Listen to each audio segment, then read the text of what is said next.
And hello, my fellow nerds out there. This is Oracle Nerd Richie, and welcome back to Underfell, the text-based adventure.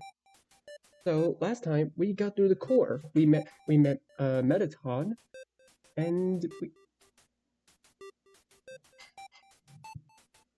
we inspired the hearts of many apparently. And and also Alphys's favorite genre is also horror.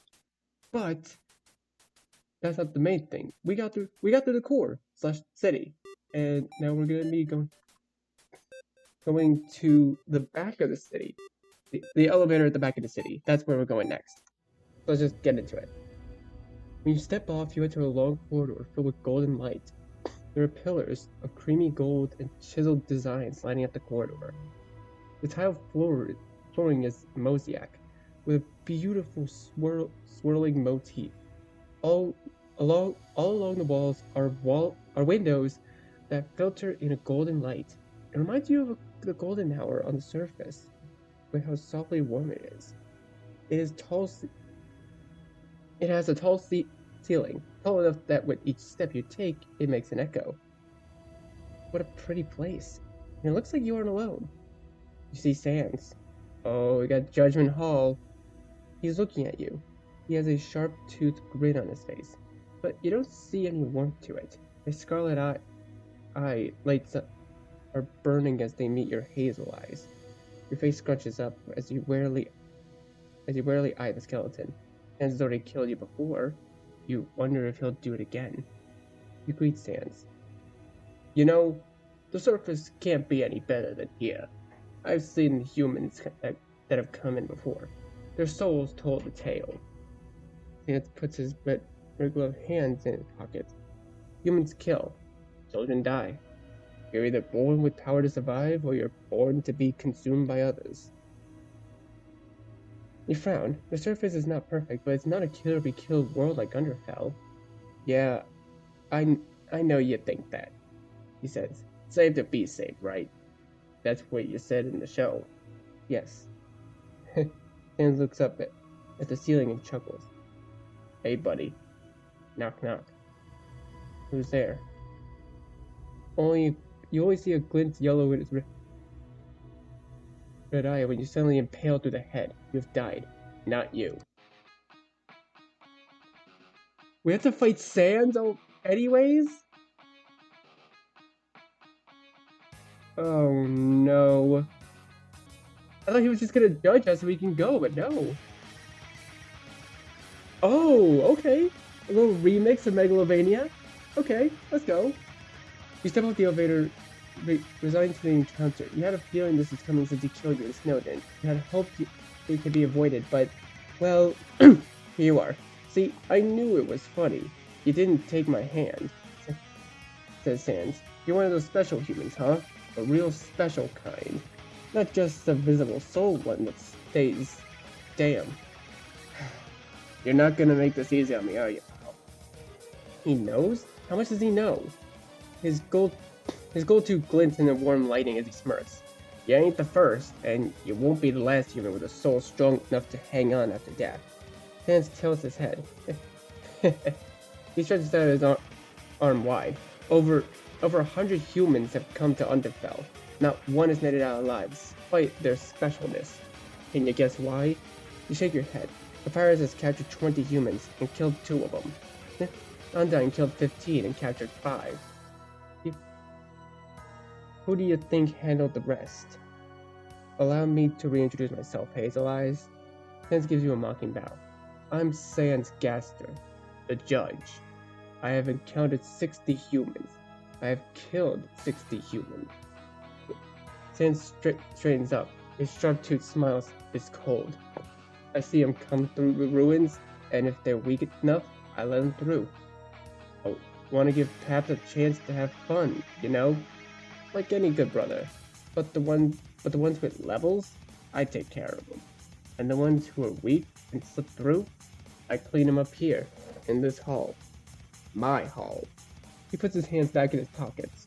You ask Sans why Sans has his name redacted in the boss monster book. I've got no obligation to explain that to you, says. You purse your lips. Your soul shines brightly at your chest. Hans raises his arms in a beckoning gesture. Take one more step forward. I'm gonna have one hell of a time. Take a step forward.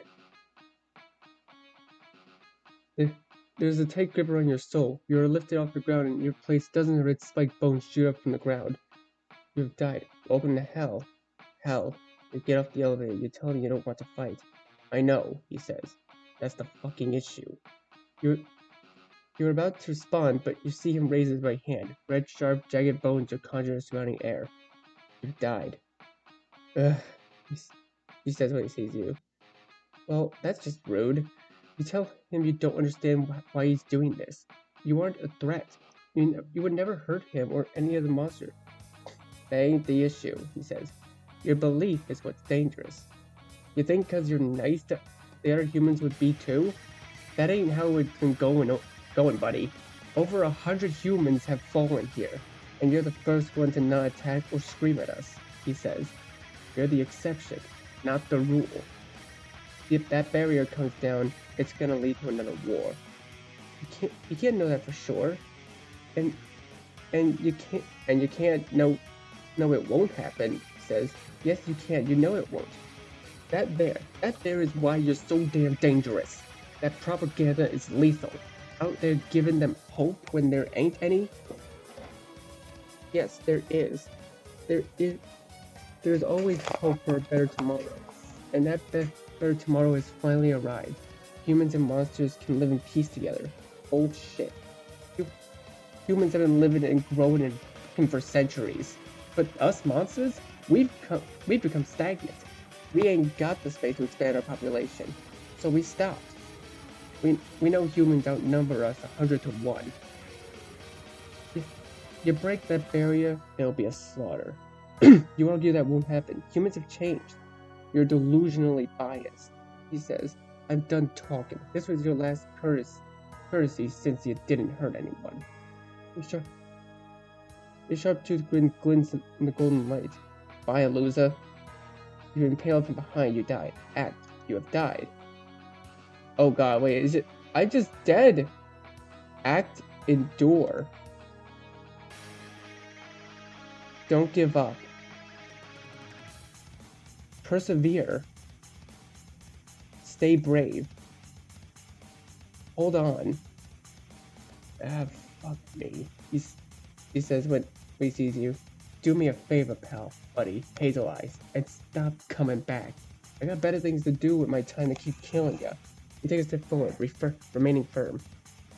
You think you just out-stubborn me? Hans laughs. You think I'll just throw in the towel if you keep coming back? This ain't how it'll work, Toots. I will break ya. You continue to walk forward. He's glaring at you the entire time. You make it a few steps, then feel his magical grip on your heart. Stop it, he says. You ain't gonna win this one. You won't give up. Why? Yes. What? You don't know us. You've got no reason to try so hard. You raise your chin. It's common sense to help someone who needs it.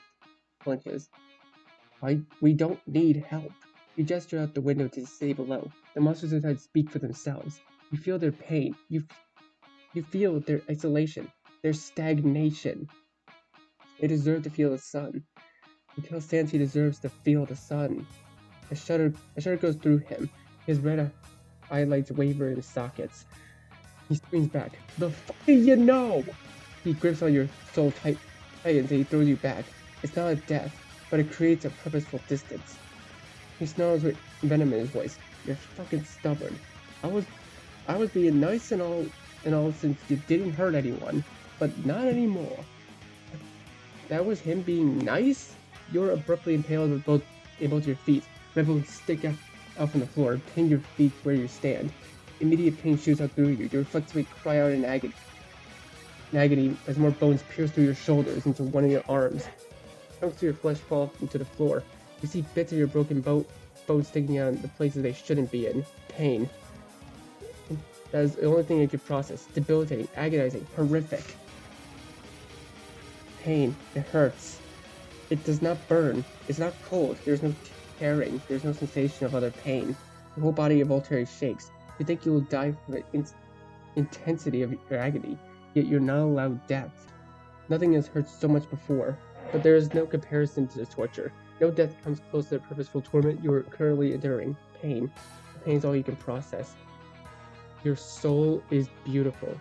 Your kindness is unwavering. You're the spring this kingdom of despair. They need you. You are you. You are alone. You're alone. You alone are enough to conquer this pain. Your determination flares through. The world becomes muted. You stop trembling. You can think again. Richie is Richie. You are you. You are the cage of bones. You're in a cage of bones. You raise your head to me his gaze. You will not give up. Give him a grin. You won't give up.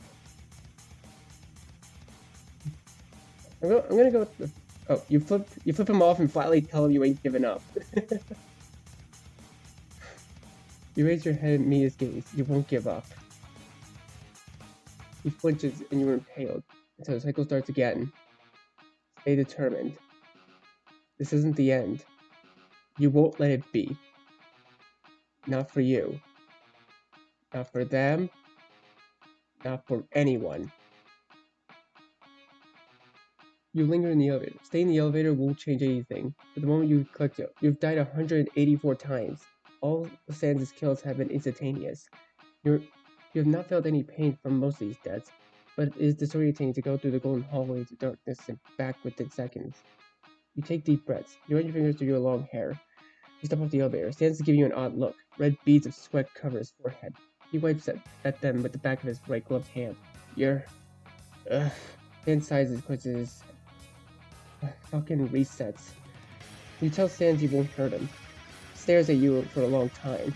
You can see he is visibly tired, as much as a struggle as it's been for you. Perhaps it is for him. He is aware of the resets in some capacity. Mentally, going back in time must be dizzying. At the very least, he hasn't attacked you. You tell Sans you don't want to hurt anyone. He continues to stare at you in silence. You ask him to please give you a chance. If I trust you, and I'm wrong, it ain't just my head on the line, he says. He won't be wrong. Sans looks up at the ceiling. He falls back into his butt and lays back on his arms. He does not speak for several minutes. When you realize nothing else will happen, you slowly approach Sans. Mercy, you sit beside him, act, hug Sans. Of course we're gonna Mercy. Even now, Sans chuckles tightly. You're not attacking. You can run, you know. I ain't a chaser. You say you're happy to sit with him. Liar. Whatever. Do whatever you want. You stay seated beside him. He pulls his hood up so you can no longer see his face. Hey, pal. Is the sun really warm? Asked you? Yes. And stars. You always see them? At night. Yes. Hans pops into his back. He looks exhausted. I guess this is gonna happen one day. At least I'll get a view before I dust. You tell him he won't be dusted. Yeah, okay. Close his eyes. I'll trust you, Rick. Give him a smile. You have completed Judgment Hall. End of Judgment Hall. You come so far, you died 184 times. A lot of that is from Sans. Like, most of that is from Sans. Trash Goblin, what a dick. You hope Flowey gets a chance to avenge you. You'd be mad if you weren't planning to romance him next. You better buy you some boneless honey barbecue wings in the epilogue, or you will tattle on him. You know, I'll take that. Who needs romance? You got friends. You're on the friendship belt. You cross the bridge and enter the castle. Castle is built into the cave walls. Faded gold white stone is built beside dark stone with sparkling red crystals. You see a large stained glass outside depicting the dawn. It is immaculate, beautiful, and feels terribly lonely. Your footsteps echo the bridge. The castle is high above the city. You cross the bridge. You can look down and oversee the entire city as it sleeps. There are no guards at the wide castle doors. The doors open easily when you push them, although they loudly creak. Step inside. The front room reminds me a lot of Toriel's room, home in the ruins, although a touch more upper scale. There are numerous candles that cast a warm glow around the front room. The flooring is a golden mosaic with a red outline. The walls are gray-black, which only makes the golden floor pop out more. When the front door shut behind you, you are enveloped in silence. There is another set of wide doors in front of you, and hallway to your left. You choose to go down the hallway on the left. As you walk down the hallway, you admire the paintings. All of them were hand-painted, depicted pretty environments. They range from mountains to oceans to night sky. You wonder who painted them. There are candlesticks in the walls. A crimson flame flickers of life to life as you walk by them. They must be magical equivalent of autolights. How neat. You'd like to have one in your own one day. You love magic. You wonder where the smoke goes. Do they have other colors besides red? You'd like to have your I'm gonna go you love magic. At the end of the hallway is a door. You push it open and are pleasantly surprised by a magical garden. Beautiful yellow, white, and orange flowers blossom around the brick path. There are tall trees with golden leaves and orange-colored rose bushes. There are lampposts with yellow-tinted magic crystals, their light mimicking that of the sun, although it is without warmth. You follow the path. You take time to stop and smell the flowers. The path winds down the castle, is built further into the cave, and then you see something strange. At the back of the castle, there's a large opening in the cave. Noise hums all around you as you approach it. When you are close enough, you get a proper look at the wall of white. Oh, it's the barrier. This is it. You made it. Joy surges through you. You cannot stop your grin as you pick up your pace. You did it. You made it all the way out. You can leave. More than that, you can tell other humans about Underfell. They can send ambassadors, diplomats, proper professionals with the know-how to help convince the monsters. Perhaps the wizards could even destroy the barrier themselves. All the monsters could be freed. No more deaths, no more despair, no more loneliness. This is it. You run through the barrier thinking of everyone you met along the way. Oh, don't be playing his theme right now. I freaking love this song, I'm not gonna lie. Your body passes through something unseen and oddly tingly. A brush of vibrating energy. It's like running through a blanket of electrified mist. It's such a strange sensation that sticks out to you. Once you're through the barrier, you suck in fresh air and look around. It looks like you're quite high up in the mountains. The sky is dark, but not terribly so. You figure it's near dawn. You smile to yourself. That's good. The extra light will make it easier to go down the mountain.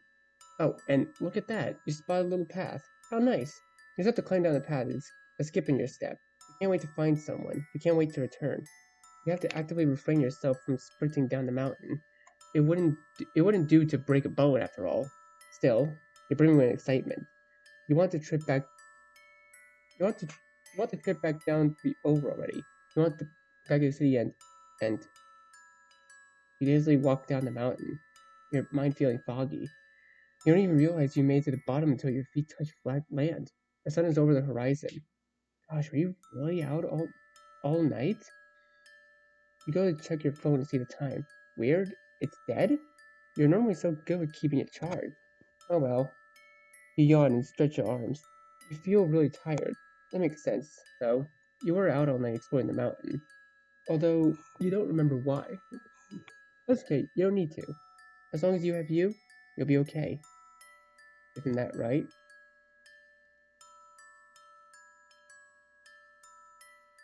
Is this the ending you wanted? You're trending friendship route. Oh, wait, that's it? But before we started, what did I miss? I missed a few things? Okay, wait, what did I miss? Jane, good. You kept Wingding's paper from the lab. Good. You must help the entity.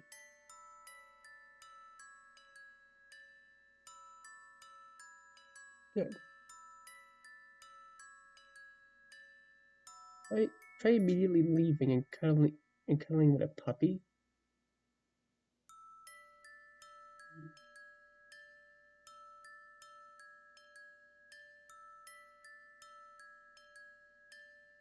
Oh, so this is like... Oh, so I have to help the entity. That was Gaster, I think. At least I think so, right? That's the only thing I could think of.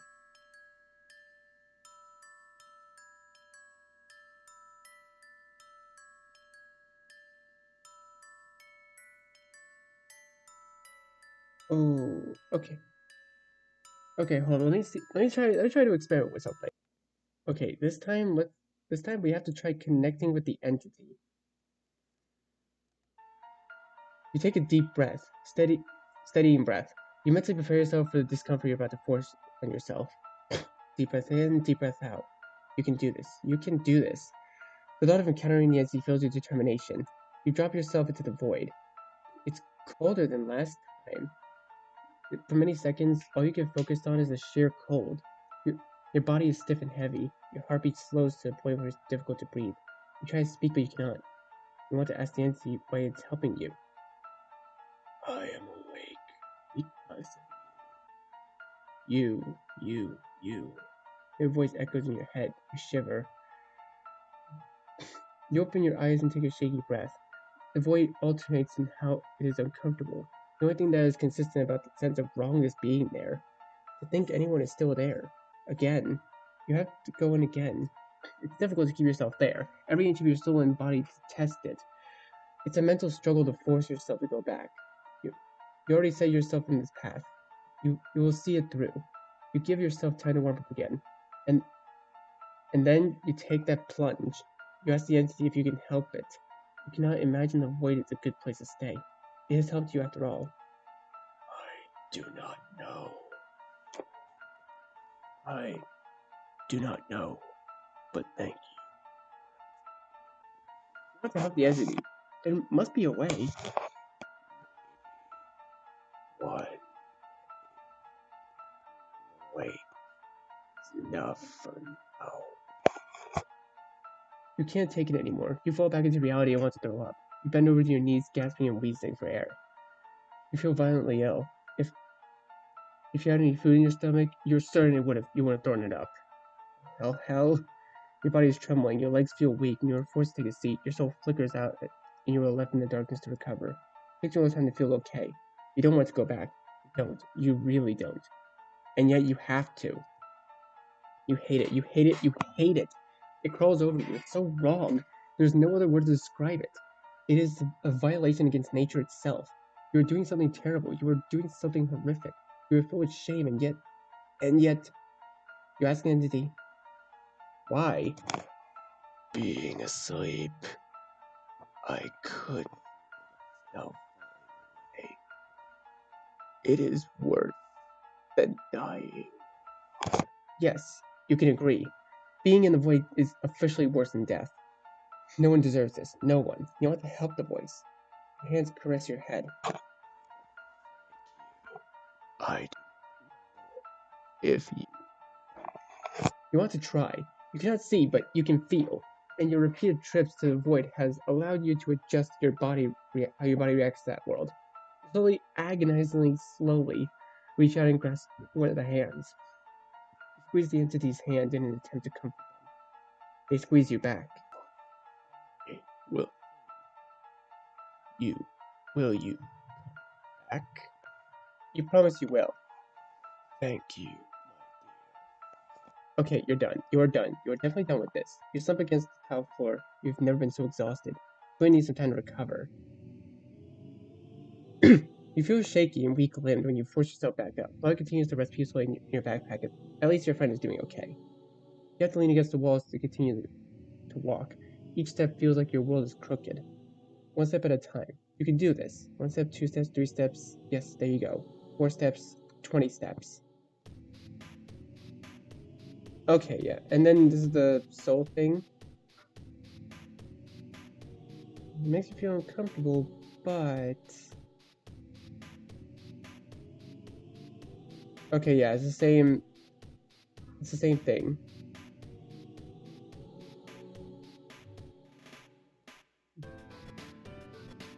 Okay, I'll see you guys near the end. Oh, wait, guys, we got... Okay, I'm sorry I said maybe there at the end, but we got a bonus scene. I found a bonus scene. That's right. You took this paper. You pull it out and look at it again. Ooh. Alright, I'm gonna go ahead and translate these. Research shows a human soul is capable of entering the void, but it causes immense strain. Captured human souls have only been able to survive the void twice before evaporating. If using my magic, a soul caused it to survive 5 times in trips to the void.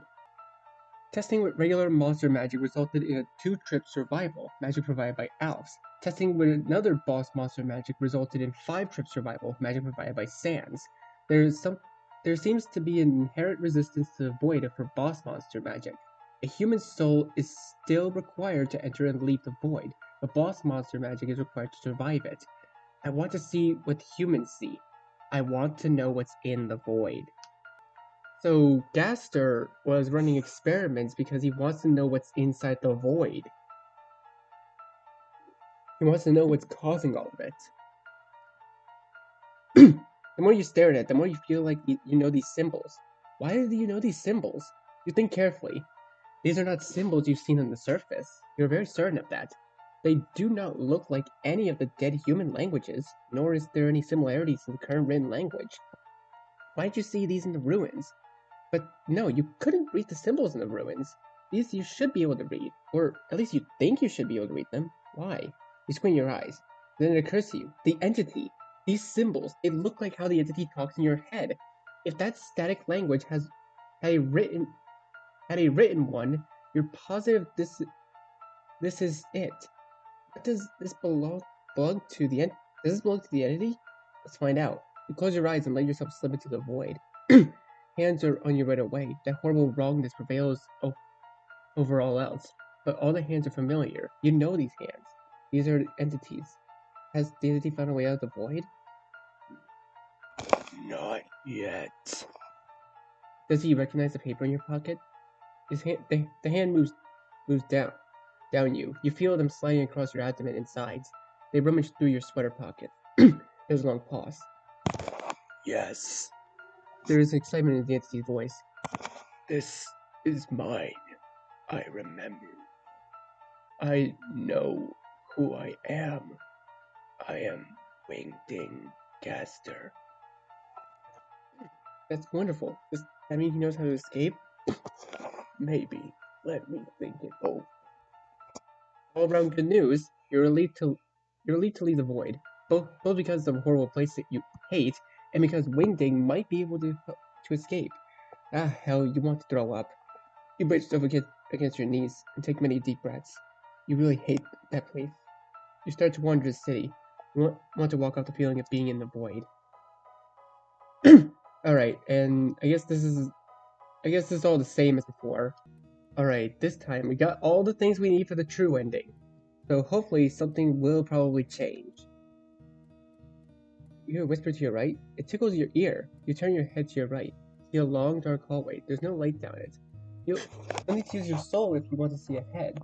You could have sworn you only saw one hallway when you first entered the castle. Perhaps you missed it due to how dark it is? After a moment of thought, you decided to go down it. You've gotten pretty good about calling on your soul. It feels as natural as breathing to you now. It's hard to imagine your life without being able to call your soul. The hallway has a thin layer of dust over it. You see cobwebs on the ceiling and wrapped around empty candle holders. Your boots leave little prints in the dust behind. There's another tickle on your left. You turn your head to it. There's a door. Well, there are many doors down this hallway, but for some reason you're compelled to stop by this door. Open it? Ooh. Do we open it, fellas? I feel like we should. Yes, open it. Creak! Your green light illuminates what appears to be a small bedroom. There's one bed pushed off to the side. You see toys scattered around the floor, and a toy chest filled to the brim with stuffed animals at the end of the bed. There's a dresser in the back wall. There are photos lined along it. You step close to it, intent on looking at the picture. You feel a tug on your sweater. You look behind you. There's nothing there. You frown. You feel something small and cold grasp your hand. You freeze. By the time you turn your head to look, you see nothing there. But there's something in your hand now. A gold locket. Your hazel eyes widen as you realize this is the locket that goes with the chain. You pull the chain out of your pocket, and sure enough, it's a perfect fit for the clasp. Ah, how romantic. Locket, lockets fell out of style before you were born, but you've seen them in movies and read about them from books. They're supposed to be used to carry a picture of someone you love, or at least someone who's in your heart. It's a warm sentiment. You hold the locket in your hand. Friend, you can't help but think you like to see wingding inside. Warning, this locks you into the wingding romance. I'm gonna stick with the friendship route. Just for now. I know there are plenty of romance branches for these games, but I'm just gonna stick with friendship route. You can't help but think you like to see a picture of all your friends inside. Sweet. Like, there's a clicking sound from the locket. You unfurl your hand and it pops open. A soft gas escapes you. Inside the locket is a flickering image that consistently changes between one friend to another. Your heart warms and you hold the locket close to you. Your lips turn up into a smile. I'm glad. You startle. I'm glad. You startle from the whisper. You look around, but you don't see anyone. You thank them for the chain and the locket. You quietly thank them. You mumble a thanks. You thank them for the chain and locket. You think it's time to leave and it's a definitely haunted room now. You head back out into the hallway. Thank you. You're welcome. You're welcome, ghost child. You hope they find peace. You kindly ask the ghost child to not haunt you on the surface. You're welcome. I think just a you're welcome is fine. You go back to the front room. You look back down at the locket and admire what you see inside. It fills you with joyous bubbles and determination. You could go down the left hallway, or you could go through the front doors. After a moment of thought, you decide to go through the front doors and head further into the castle. You push open the doors and are greeted by a long corridor of black red tiles. You walk down it, and your boots making a quiet click sound with each step. You look around as you continue. It's mostly empty. Hello, human. A voice comes from behind as the doors are shut behind you. It's another goat monster. He is massive in stature. Oh, it does gore! With gray fur and a black beard and dark armor that glints golden in the light. His red cape flares behind him as he strides closer to you two. To you two? You mean me? Just one. On his head is a three-spiked gold crown. Your eyes widen. You greet the king of the monsters and politely introduce yourself. He stares at you with golden eyes and red pupils. He looks away, dismissing you. I know. You give him a tentative smile. Do you wish to leave? Yes. The barrier is behind the castle. I won't stop you. That surprises you. Pleasantly, your smile widens and you thank him. Sans spared you for a reason. He says in response, If I do not trust my judge's ruling, I would make for a foolish king. You are clearly not enough of a threat to kill. That is nice, you suppose. You don't think you are a threat at all. Perhaps not in direct combat, he says. Go on. Leave. Something does not feel right to you. You hesitantly ask the king what he thinks of this world. It's kill or be killed, he says flatly. He flatly states, so why spare you? You are not worthy enough to expend the energy, he says. Your brows furrow. You do not think this is the complete story. Is there something wrong with the barrier? It is possible for anyone to cross the barrier. Barrier? The king shrugs. It has never been designed to detain a human soul. Humans can pass freely through it. You point out that monsters could too if he destroys it. Something that will not happen. You ask him why. Why? He repeats back to you, coldly amused. Why does a mother protect her children? I am King Asbor of monsters. I must do what I can to protect them. But humanity is no longer a threat to that kingdom. So you claim, he says. Your words are pretty human, but that's all they are. Do not waste your breath. Leave before I change my mind. Fine. Good, he said. Go back out these doors and take the left hallway. You do. As you walk down the hallway, you admire the paintings. All of them hand-painted. Yeah. You love magic. Then, you see something strange. And well away is the barrier. This is it. You go through the barrier, thinking of everyone you met along the way. It looks like you're quite high up in the mountain. Yep. And it's someone's dead. Isn't that right? Oh? Wait. Is this the ending you wanted? Neutral ending, friendship route. Oh, wait, do I need to go back and get the stick? Okay. Okay, for true ending, for happy ending. Okay, I need to receive a stick. When you get this note and try immediately leaving and cuddling up with a puppy. Okay, hang on a second. Oh, okay, so I just went back and cuddled the greater dog for the mercy instead of just sparing it. And wait, greater dog is trying to catch your attention.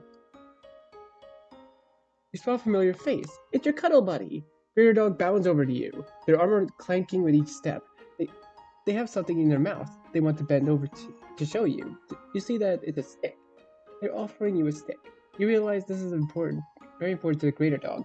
The stick is a treasured stick. You carefully accept the stick. Greater dog nuzzles your face. Your nose is cold and wet. They lick your cheek. You giggle from how ticklish their tongue is on your cheek. They pull away, their tail wagging happily. You thank them for the stick. You decide to keep it in the backpack with Flowey. Why a stick? Flowey wonders as he helps put away the stick. You've gained a stick. Congratulations! Okay, so I think that's for the happy ending. Yeah. So, yeah, alright, I'll see you guys in the later part. Okay, I also wanted to go back to the Undyne fight, because last time we chose to flee. Actually, because if we choose not to back down, I think that means we'll probably hurt her. Which I'm not really sure. You know, I'm just gonna go ahead and flee, and I'll see you guys afterwards. Okay, hopefully something in the end will change. We got all the requirements.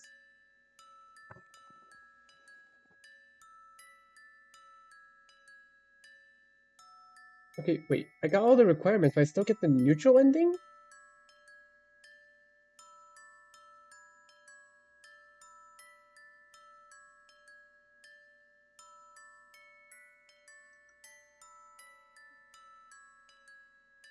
Make sure you go down the forward path. Oh, I missed the forward path.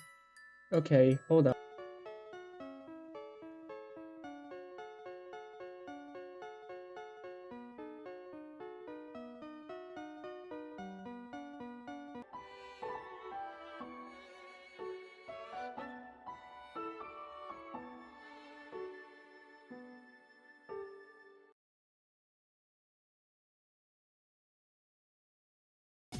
Okay, dialogue's the same. Oh!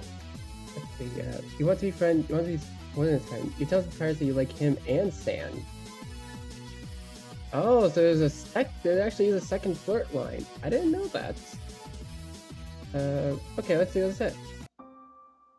There's a sound of someone choking in the background. You mean like a best friend? No, well, yes, but also no. That is part of the process. I do not understand. I tried to kill you, repeatedly. You don't even seem angry. Seems remorseful. I do not think I am capable of it, human. No, you're not quite sure you're quite sure he could kill you. However, you also think he could not kill you, too. You heard her choking. How odd. Again, you hear that choking. How odd. Wonderful? Paris mulls over your words. Yes. I have been told having a best friend. Oh dear, it looks like he's going to keep having this misunderstanding. It's best to be firm when there's a chance to smooch two monsters. You tell me you mean romantically. You like to date him and Sans. Probably he makes a noise of disgust at the same time you hear very faint, what the fuck in the background? Is that Sans in the background? What the fuck, human? I do not know you, human, Laura says. I cannot reciprocate your feel. That's okay. That's what dating is for. Oh. Of course, that's only if he's okay with giving you a chance. Is he? Laura thinks it over. Very well, human. I will give you a chance. Stay alive, and we will go on a date. Be grateful, human. I'm sparing you for now. You immediately hug him. Human, are you broken? You tell him this with friends and couples who become throuples too. I see. He hugs you back. You did it. You survived Snowden. Snowden, and you have 2 potential boyfriends. Is this normal? The fighter says Flowey while he hugs you. Yeah. Strange. Yeah, Flowey agrees. Time to leave Snowden. You joyfully go over to Sans. Sans spots you. He gives you a wink. Hey, sweetheart. It's me and you here.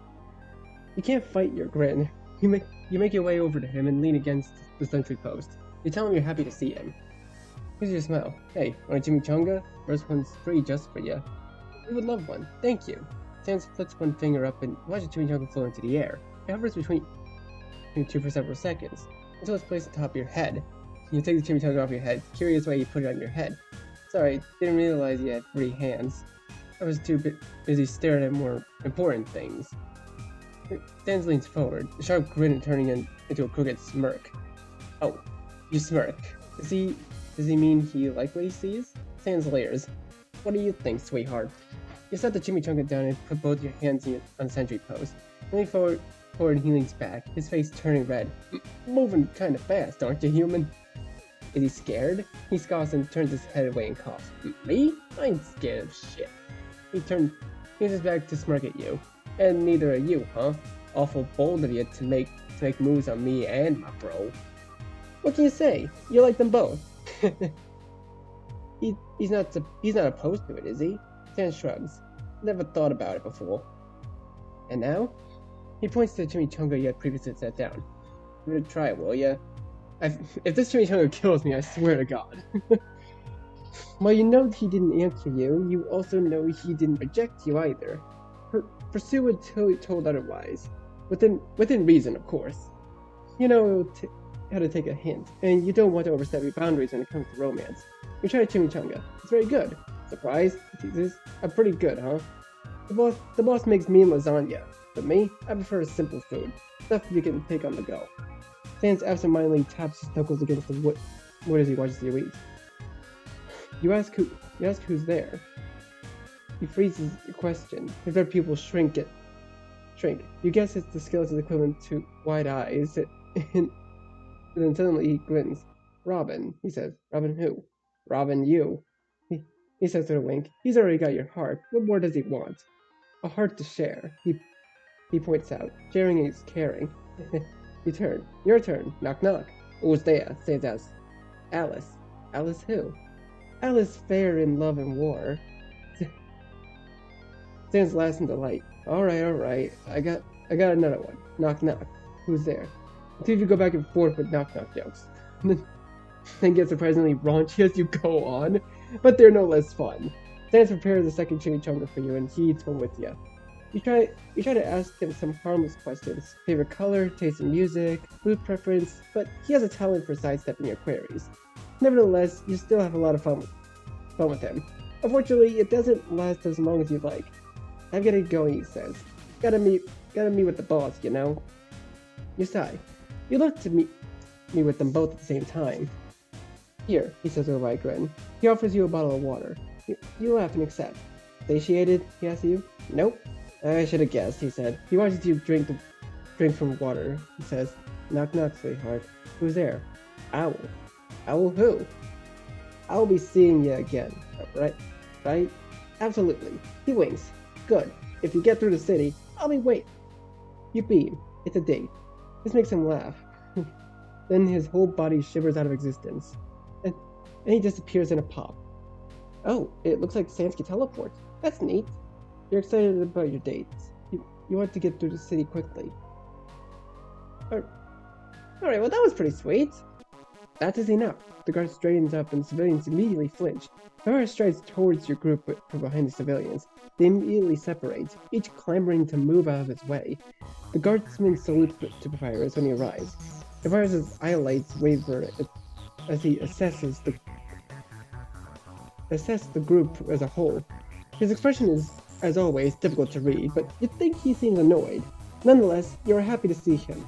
You give him the warmest, happiest smile. Papyrus smoothly steps in front of you and turns around to address the group. This human is with me. Disperse. There is a moment of hesitation. As Papyrus's back is turned to you, you cannot see his face when he growls, "Now!" But you do see that everyone visibly winces. The civilians scurried away, and the guards left after saluting Papyrus again. Papyrus turns to you.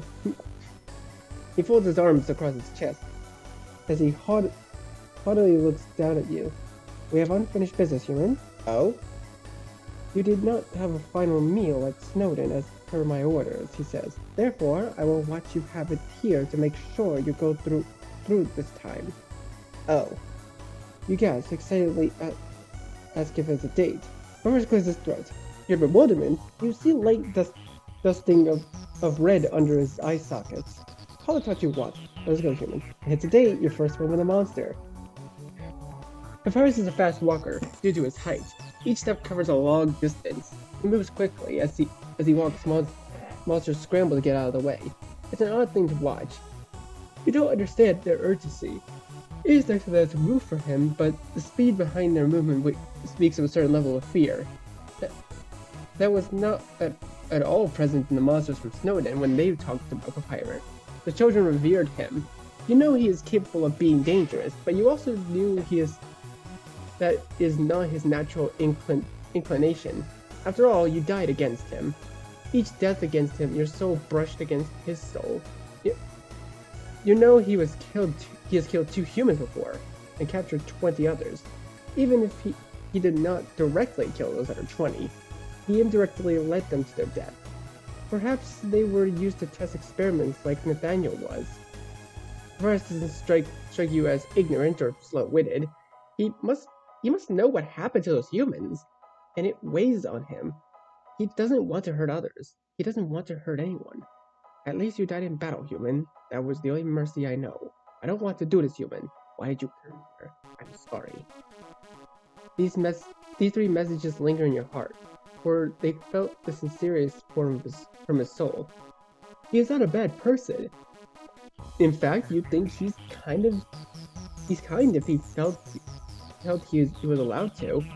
It was a terrible thing when a kind person has to do unkind things. The weight in his soul is heavy. "Human, you are too slow," said the pirate. He stopped to allow you to catch up.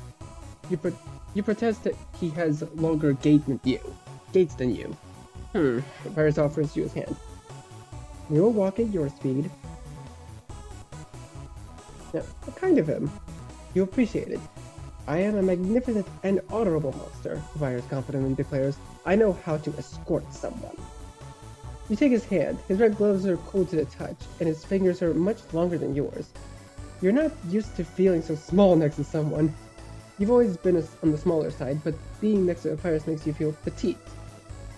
He could probably hold both of your hands, and one of his due to a size difference. You're not used to feeling small next to someone. Yeah, that's basically me. I'm actually really, really tall compared to most of my friends, but some people can actually make me feel short. You like it. You hope your palms aren't still sweaty from hot lands. You feel a warm tingling zing through your whole body as you look up at Papyrus.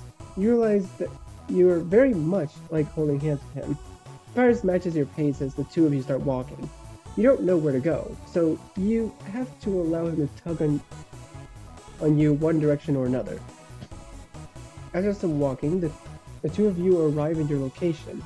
It is building partially built with a cave wall. Its walls are deep midnight blue. Its windows are tinted violet.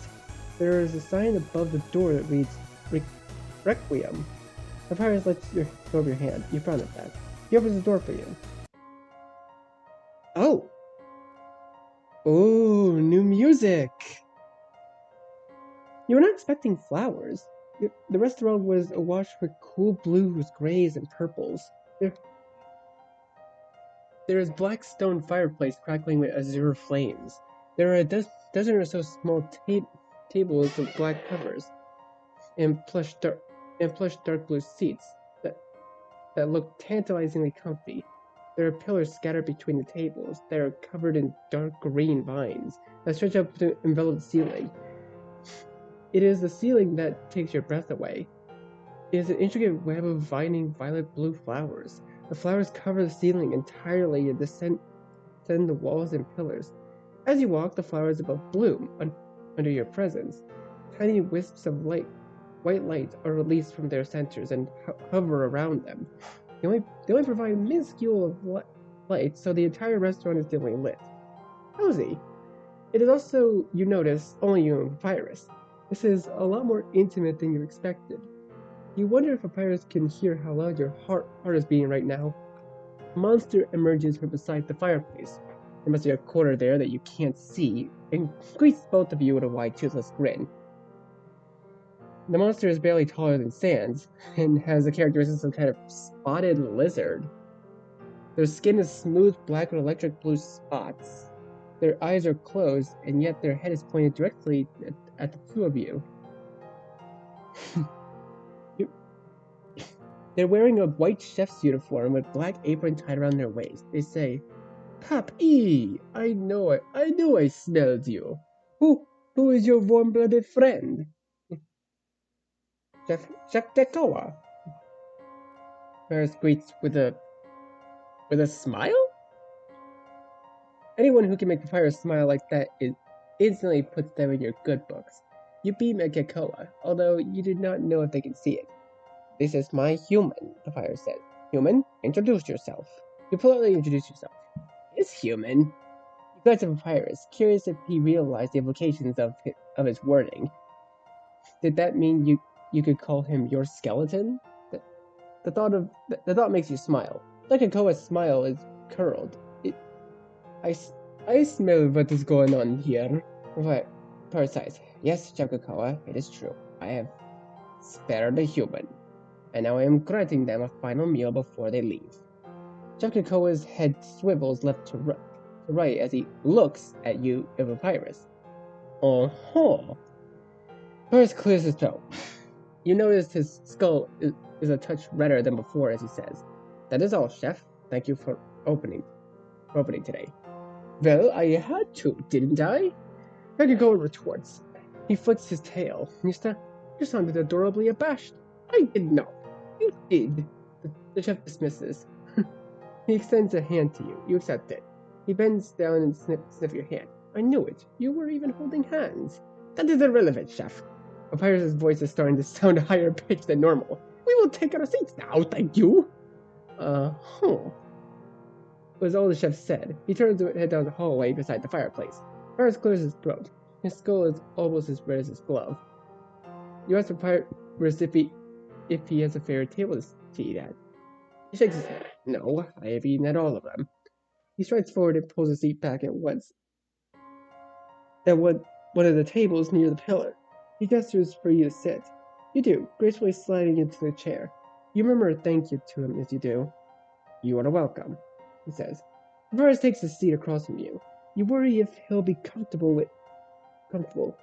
It is a low table, a low chair. He has long legs, but to your astonishment, as soon as he sits down, the floor sinks down several levels just in front of his chair. The table height didn't even change. There's just a deep divot in the floor for Papyrus to comfortably rest his feet. Papyrus notices your gaping expression. "Is this not normal for human restaurants?" You shake your head. "Sounds uncomfortable for tall, powerful people like myself," he says. You nod. Humans have different tables, chair heights to compensate for that. Though there are workarounds. "I see," he says. "Tell me, what is human food like?" Oh, where to begin? You tell Papyrus about the cuisine on the surface. There is some food he recognizes: burgers, pastas, cakes, and others he does not. Pizzas, hot dogs, dumplings, tacos, etc. So he excitedly asks you more questions. You answer each of them and ask questions in turn. Humanity's cuisines are not as clearly defined by culture as they used to be. Since the Great War, the remaining countries had melded together like cheese in a fondue pot. There's little distinction. Some families try to keep their culture alive, but most are happy to meld together. You explain you grew up with a unique culture that you strive to maintain. A mesh of all cultures. Your family never identified with one culture. You were happy to respect all surrounding cultures. Yeah, that sounds a bit like me. The fusion is most apparent in food. The papyrus explains to you that this is also the case for Underfell. Before we were sealed, there used to be monster exchanges between the kingdoms. We would trade scholars, chefs, warriors, and many more with our allies, so we could learn and grow. Whereas the red gaze moves to the fireplace. We are stagnant here. It's been a decade since someone's thought of something new to eat. The brow creases. It does not help, he continues, that we are restricted with what we can grow and raise. There are only so many combinations with limited ingredients. He shoves in his seat and folds his hands together. He asks you, do you have a favorite food? You do. It's... Oh. Okay, come on. We all know my favorite food at this point, guys. Boneless honey barbecue chicken. His eye lights shine with brilliant vermilion. Vermilion? Vermilion is a shade of purple or red, right? It sounds delicious. You say it is. Maybe. Before he sits forward, his hands outstretched, about to grab yours, when suddenly, here you are, Babi and Cute E, says Chef Kagoa. You pout at the interruption. You immediately grab Papyrus's hand yourself and give it a squeeze. Papyrus stiffens as your sudden contact. His red eyelight zeroes in on your intertwined hands. Oh, red. Your skull is red again. Oh. So cute, so precious. You want to hug him. You want to tease him more. Guy, you're hard. So cute. Shakakoa places two steaming plates in front of you.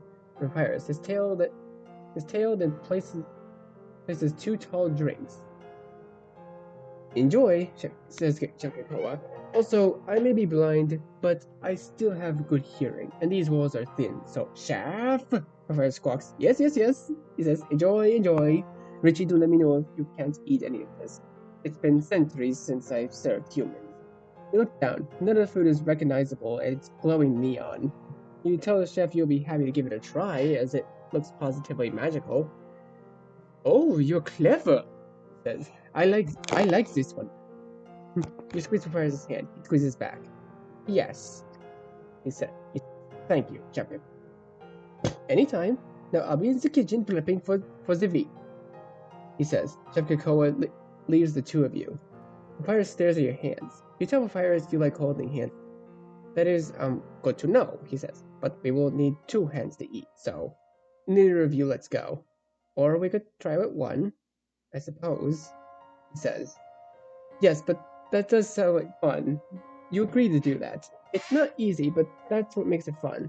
Some of the food requires being cut up, so you and Papyrus have to tag team it. Papyrus holds a knife with one hand, and you hold the fork with the other. Together you cut up neon blue thing that looks vaguely like steak, but somehow smells like squash. Squash steak? When you have one piece ready for eating, you probably hold up a Papyrus to take the first bite. He has to bend down to eat it. It is a silly affair, really, yet neither of you stop smiling. Take turns feeding one another.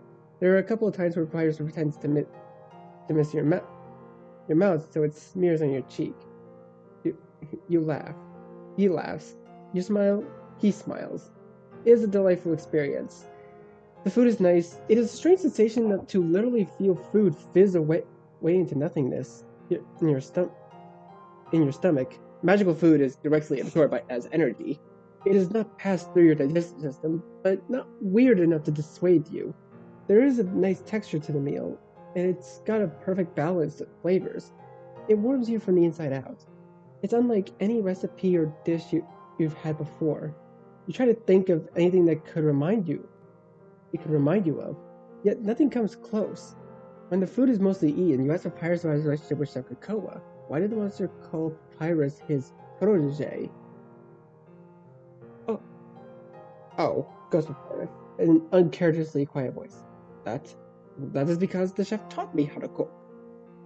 Is Papyrus interested in cooking? I like it, he says.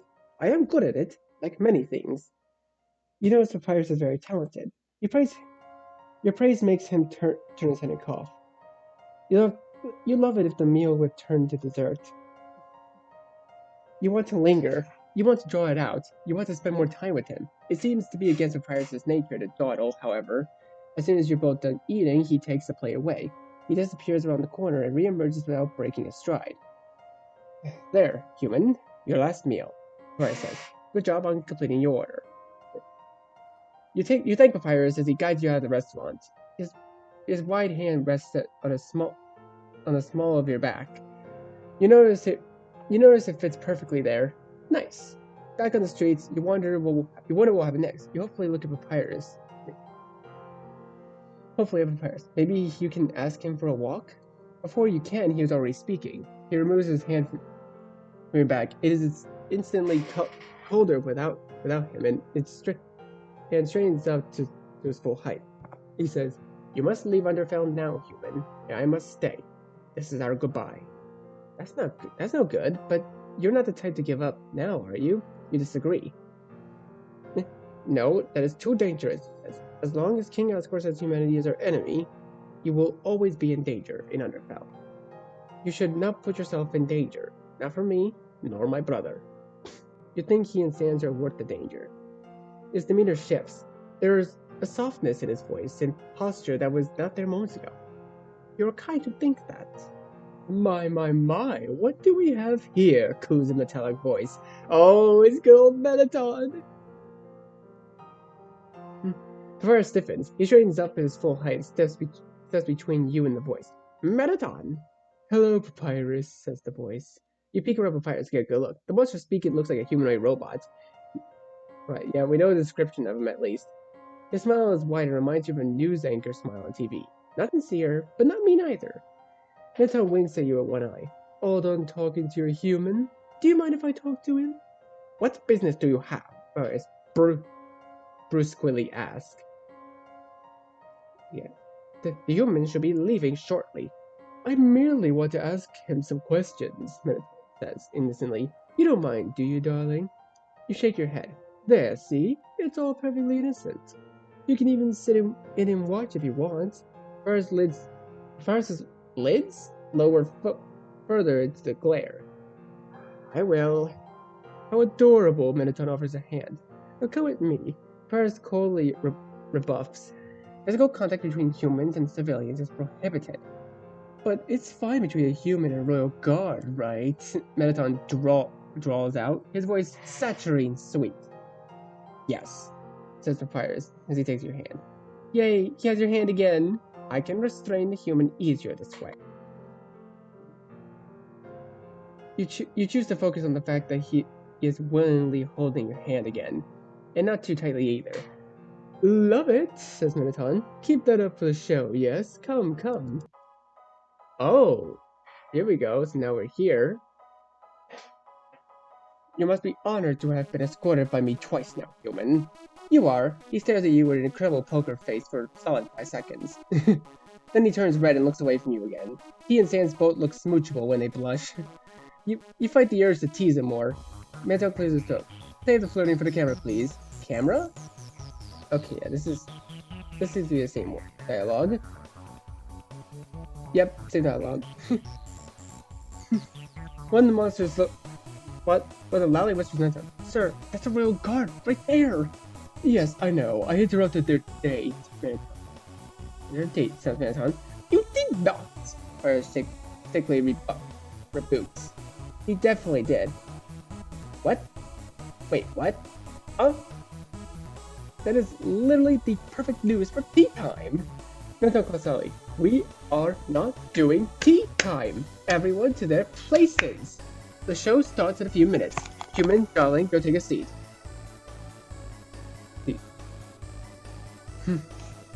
Mettaton looks Papyrus up and down. You can stand by the cameraman. You sit in the plush hopping chair. Okay, yeah, it's simple. Alright. Yeah, it's the same thing as before. Tell me, is it? Oh, yeah, right. This dialogue changes because the question does anyone Underfell caught your attention? You cannot stop yourself from immediately glancing over Papyrus. You wink at Papyrus, who stiffens in response. Even at a distance, you can tell he's turning an adorable red. So cute. Oh my, listening viewers, you are missing out. At our studio today, we have the mighty Papyrus himself, and the look between these two. Meliton looks at a cat. Looks like a cat who just learned how to work a can opener. Mischievously pleased. Charlie add that his brother is charming as well. Meliton's eyes widen. Brother? You mean Sans? As in the annoying stinky skeleton with a temper as short as he is? Watch your words, Papyrus growls from the back. You, I understand, says Meliton as he gestures to Papyrus. A strapping royal guard is always swoon-worthy. Papyrus is definitely that. The other one I do not comprehend, says Meliton. He immediately puts his hand back under your soul to check if you're lying. You repeat yourself so he knows you aren't. Meliton is aghast. Really? Him? You and Papyrus immediately start to defend Sand, but Meliton cuts both of you off with a wave of his hand. Well, I can't say this is the twist I expected, says Meliton. He beams. I love it. I love triangle between brothers. One who obviously... No triangle. No triangle? You like them both. Both? You don't want to choose. Meliton looks at you as if you just grew a second head. A combination of horror and fascination. I think I adore you, he says. If you survive and things work out, please invite me to that wedding. Of course. This is enough. Blusters Papyrus. Scarlet covers his skull. The humans will be going now. On a date with you and Sans, Meliton teases. Cease your mockery! Says Papyrus as he marches across the set, grabs your hand, and proceeds to drag you out. His skull is redder than a batch of strawberries. Toodles, things are coming on. You shout your thanks back before Papyrus shuts the door behind you. It's quiet outside. Papyrus lets go of your hand. He keeps his back to you. He is quiet long enough that you decide to reach out to him. He steps away from you and turns around. His expression is difficult to read. Papyrus walks around you and he places his hand on your shoulder and turns to face down one of the streets. Walk down the street. Stay on the road until you reach the elevator. It'll be a long walk before you and your short little human legs. He says, but do not stop. Take the elevator, go through the hall. When you exit the hall, you will arrive at the castle. You can avoid the king and go straight to the barrier behind the castle. Stay out of the throne room and you will be fine. He squeezes your shoulders. Go, human. You try to turn around to face Papyrus, but he grips your shoulders too tight. He will not let you see him. Do not, he pauses. His voice becomes gentle. Do not be killed, Richie. Your eyes start to burn. You feel a lump in your throat. You clench your hands into tight fists. You feel sick to your stomach. You bite hard on your bottom lip. Your eyes burn. You feel your cheeks getting wet. Oh. Papyrus lets go of your shoulders. You turn around quickly, but you see a shimmer in the air and it's gone. It's only you. You need a moment to recollect yourself. The city has grown darker. There's less people than before. Okay, yeah, this seems to be the same dialogue as before. Oh, here we go. You pull the paper out of your pocket. Well, I found some new dialogue with the Undyne. I didn't know that she knew the paper. That's a Gaster's code. I haven't seen that in a long time. Did she know Wingding? Kind of. He was a real scientist. He ran the lab back in the day. Crazy genius. Emphasis on crazy. You'd think of your own counters with Wingding. He didn't strike you as crazy. And again, how did he end up in the void? You're lucky you never met him. He'd have used you as a test subject in a heartbeat. Alfie said he was always obsessed with testing souls. Your smile becomes a little forced. You ask her if she can read the paper. Not me. Papyrus or Sans probably could, since Wingding is their brother. You just finished talking to Sans and Papyrus recently. Wait, what? Both of them? Yes, you hung out with Sans at a sentry station, then went on a date with Papyrus. Wait, Meliton wasn't lying about the romance? Undyne's yellow eye bulges. Her mouth curls into a huge grin that shows off her sharp teeth. No shit, really? She slings an arm around your shoulder. She ruffles your hair, laughing. You can't like anyone nicer than Papyrus. Papyrus, she says approvingly. Then she frowns. But you also can't pick anyone worse than Sans. It sounds like the perfect balance then. Although you would like to add that you don't think Sans is bad. He snorts. Your optimism borders on delusional. Wish you and Pap the best, but do yourself a favor and stay away from Sans. You tease Undyne that it sounds like she's worried about you. She huffs. Worried about Papyrus more than you. If that dweeb likes you and Sans hurts you, it won't end well for anyone. Don't be too greedy, human. You'll never you'll never reach your dreams if you don't even try. And your dreams is for two skeleton monsters at the same time. He dryly asks you. Maybe three? She, and then howls at laughter. Howls at laughter. Oh, fuck, that's hilarious. Oh, stars. she just so hard she has to bend over and clutch at her gut. Or as if that works out then. I'll fucking officiate for you. That's so stupid. You'll hold her to that. She claps her back as she snickers. Take care of yourself, Reggie. I'm rooting for you. If only you see Peter going to be the greatest relationship of all time, or the most dramatic dumpster fire of toxicity come to life. You're aiming for the first. Yeah, I bet you are. Time to leave the city. Alright. Looks like you aren't alone. You see Sans. Your heart skips a beat. A surge of happy butterflies merrily dance in your stomach. You cannot stop the smile on your face as you quicken your pace to meet him. Then you notice something. Something is off. Wrong. You slow down until you stop. There are more than a dozen steps away from him. You are more than a dozen steps away from him. You want to go to him, but something holds you back. He's looking at you. He has a sharp-toothed grin on his face. But you don't see any warmth to it. His scarlet eyes are burning as they meet your hazel eyes. The butterflies have turned into knots. You hesitantly smile at him. Knock knock. His grin becomes crooked. That's better. That feels more genuine. Who's there? Ben. Ben who? Been thinking about you all day. For a few seconds his face looks pained. Then that sharp grin is back and you can't read him anymore. It hurts you more than you expected. He says in a quiet voice. I know. You take a step forward. He says back. Your brow furrows. You know, Sans shifts his weight to side. I saw you on that show. You perk up. You were great, he says. Real cute. Real sweet. Real believable. Red beads of sweat start to form from his forehead. I want to. You know, I want to. His grin stretches over his face. It's stretched so wide it hurts to look at. You know he's forcing it. Why is he upset? You're real sweet, he says. Real sweet. Think you'll dream of me when you sleep? You tell him yes. I hope so. It'll be a nice one. Nice one, then he says. And then you're impaled straight to the head. Instant painless death. Sweet dreams, sweetheart. Still at the elevator with wide eyes. He killed you? Why?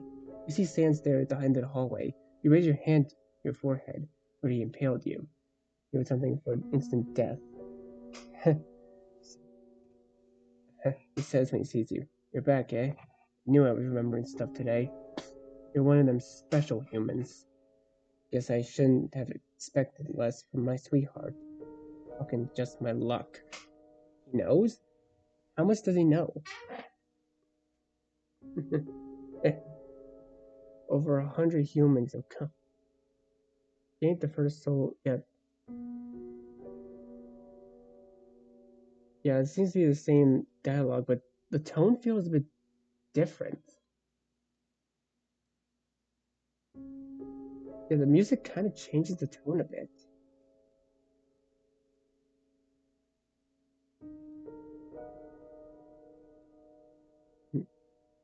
Okay. Oh wait, this actually is some different dialogue. It says you're several seconds long. Because my magic feels special. I could look. You gave him a small smile. You say. You said state. Your statement state. You say you were drawn to him right away. You knew he was special. Not the kind of special one looks for a date mate, sweetheart. He chuckles mercilessly. My attacks, my magic, causes intense pain for certain chums. Specifically, anyone with a level. You know what a level is? You shake your head. Figured. You're at 0, so why would you? Level means level of violence. LVL means level of violence. He says. It's tracked by your soul. You raise it when you gain XP. By XP, I mean execution points. He rolls his weight to the back of his heels. Well, we were sealed, the judge acted as judge, executioner for the kingdom. Citizens up for trial got a taste of a judge's magic. Their pain sealed their fate. You ask Sans if he is the judge and executioner. Yep, he says. The previous one was my old man. I got his magic, so when he dusted, I took his place. You're sorry to hear that. Why? Yes, not gonna change what's gonna happen to you. It's always terrible when kind people feel like they have to do unkind things. Grimaces. Yeah, you don't know shit. Stop talking like that. You understand why no one will want to be the judge. You ask him if he wants you to keep quiet about it. You got some nerve thinking you're getting out of here alive, he mutters crossly. You feel good about your chances. You reiterate the question. It's not something I advertise. He reluctantly admits. People get wary around the title. Most monsters think my pa was the last one. Does his brother know? One of them. He says vaguely. It's really only people who need to know. Oh, you assure him you will not bring it up to anyone else without checking it with him first. You really think you're getting out of here? You know you will. I was tempted to let you go, darling. Really was. You know. But I saw you on the show, and well, his grin seems self-deprecating. Now I can't. Fuck you. You've died. Fuck you for making me do this. You take a deep breath, step off the elevator. We still have to fight him. Oh no. You've died. I actually like horror too. Stars above, stop coming back. No, he needs to stop killing you. You aren't a threat. The hell you ain't. You're a huge threat. You feel safe against the ceiling. Stay dead. You refuse. You will not die. You will not attack. You shout that stands the second you step off the elevator. Fine. He snarls back. We're doing this the hard way, baby doll. You want to know how I stop special humans from coming back? I break them. The soul is ripped out of your chest, and you're slammed into the ceiling again. Oh! It says you step off the elevator this time. When Sense huffs when you walk out into the hall. You're still going? Fuck, you're determined. Yes, you are. Your throat hits some bullets from behind you and pierce the back of your head. Go to sleep. Your bone attack. It is the first time you manage to survive his opening attack. Many deaths. He makes an annoyed noise. Toes above you, ain't making this easy. You give him a look of disbelief at his audacity. You exclaim you certainly hope not. Your face pinches up in annoyance. You stare flatly at him. You give him a tired look. You tell him you don't understand why he's doing this. You're under threat. You never hurt him or any other monster. Your belief is what's dangerous. Okay, yeah, this does seem to be similar dialogue. It's cute you think that, he says. Stupid. Real stupid. Stop coming back. You've died. When you're in the elevator. 59 oh, that's way less! That is way less than before. You lost count of how many times you've died. You keep dying and coming back until 1 minute, day, you don't.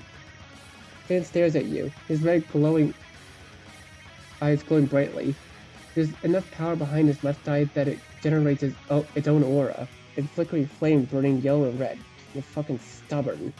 I was being nice and all since you didn't hurt anyone, but not anymore. That was him being nice? Oh, there we go, more choices. Close out your limbs. Sans slowly walks towards you until he's close with the touch. Hurts, don't it? He says softly. The red lights in the eye sockets tremble. More will be coming, sweetheart. A lot more. Unless you stop. Don't come back. He's finally close to you. You finally in reach. You can feel his soul, although it remains hidden from sight. You reach out a hand to touch his cheek. You tell him knock knock. Smell and tell him knock knock. You know, go for the cheek. You reach out and touch his cheek. Your whole arm trembles from the gashes dug inside. You can't even close your hand into a fist because of the torn ligaments. Your palm is drenched in your blood. Sans meets your gaze. He seems to brace himself for something. Your gentle touch is not what he was expecting. As soon as you cup his cheek, you see an array of emotions rapidly across his face. Surprise, horror, disdain, remorse. You whisper, knock knock. You're so stupid. The bone shoots up from the floor and pierces your heart. It is a long death. You don't die immediately from a broken heart. You still feel the pain of every injury previously inflicted, although due to your soul. And then all that is doubled when you realize you can no longer catch your breath.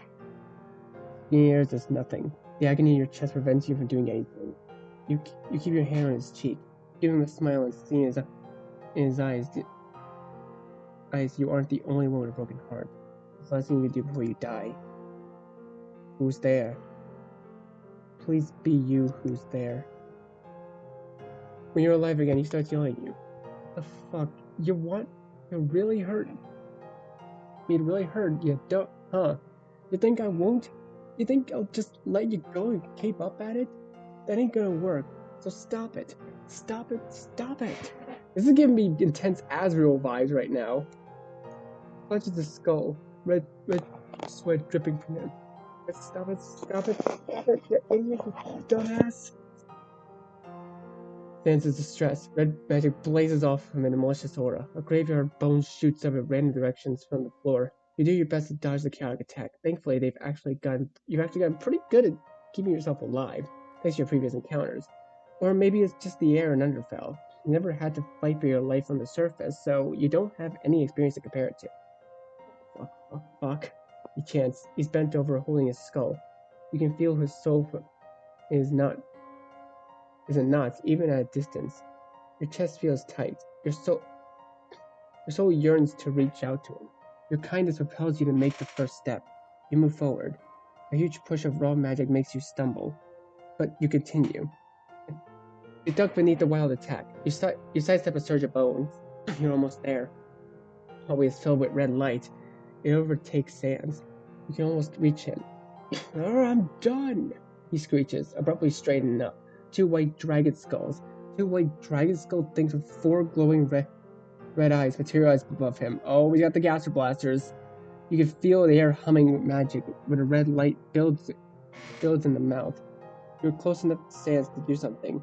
You hug him, tackle him into him, and use your own special attack.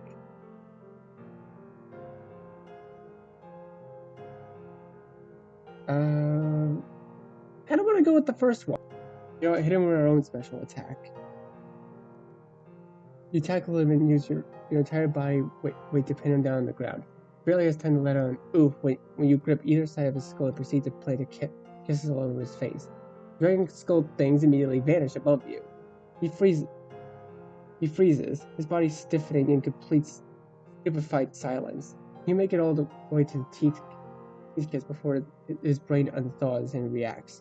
What the f are you doing? He screeches, shoving you violently off of him.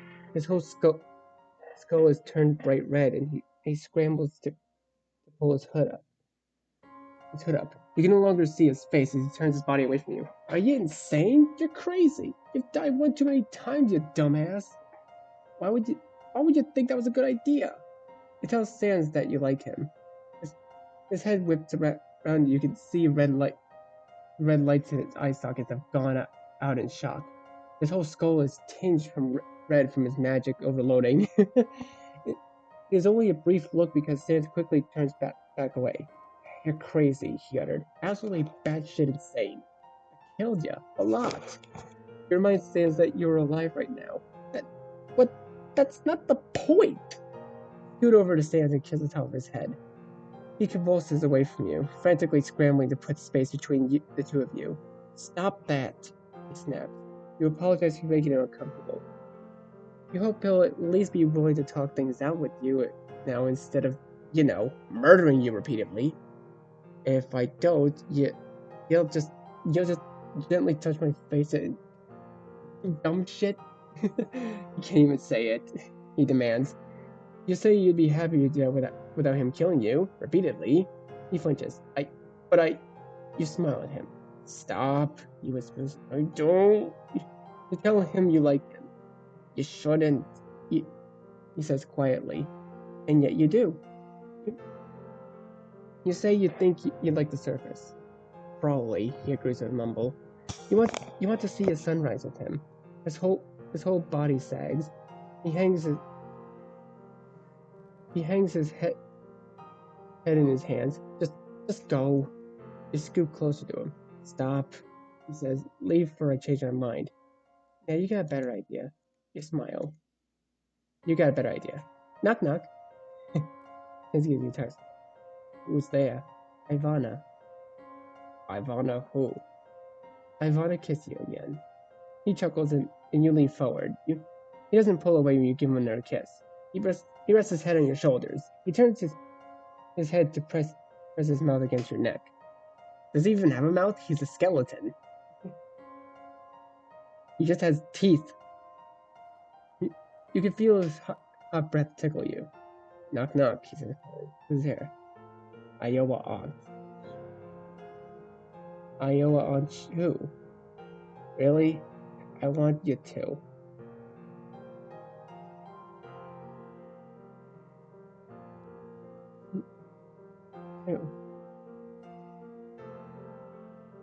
Hmm. He says, lifting his head to give you a crooked smile. You laugh. You press your forehead against his. I give up. You win.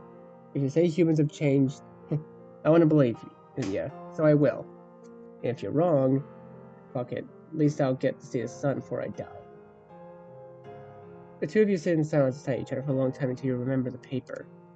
Oh, you pull out the paper out of your pocket. Where the fuck did you get this? Yes.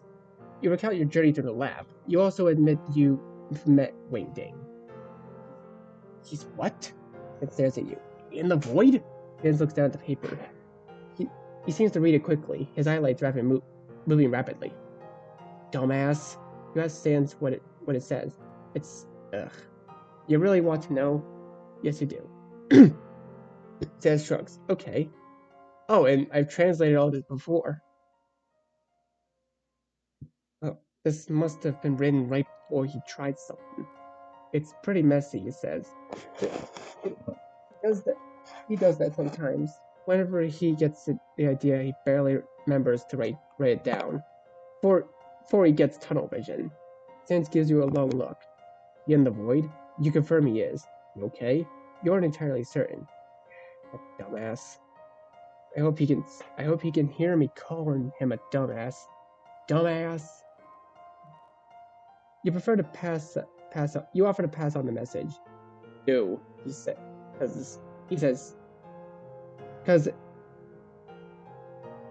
because he's a huge dumbass, going into the void without any warning or backup. Didn't he think to tell anyone either? From the look of how hastily scribbled this note is, Sans on his face. Yes, Sans knows how to help Wingding leave the void. Not off the top of my head, Angel, he says. Maybe I can finagle something if I can look at his notes. Your eyes widen. Is Sans a scientist? I was, he says reluctantly. I worked with Wings before he went missing. Oh, wow. What did Sans study? I was pretty good with machines and physics. Says helped Wings build build a core. It's amazing. Sans is brilliant. A slight reddish hue forms under his eye sockets. Not really. You reassure him that he is.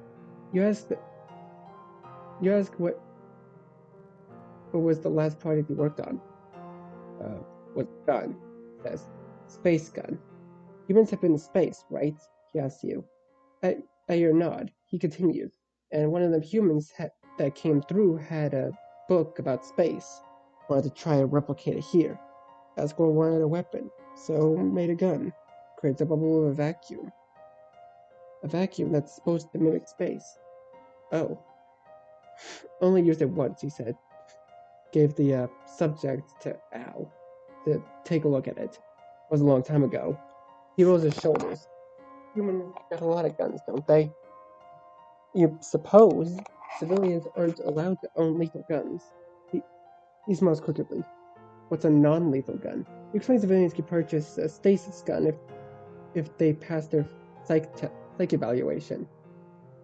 It will put any living being into a stasis. They'll be immobile but conscious. They're very expensive, however, but they're fueled by magic, which is a dying resource. Only wealthy humans can have one. Do you have one? You have never felt the need for one. You doubt you ever will. I can tell, he says. You're too soft for your own good. You give him a sly smile. You think he likes your softness. Shut up, he says, a crimson hue under his eye socket spreading further across his skull. Don't get smug. You shift your weight and press against him and rest your hand on top of his. You place your hand on top of his. He's comfortably in silence beside him. All three of these are flirty.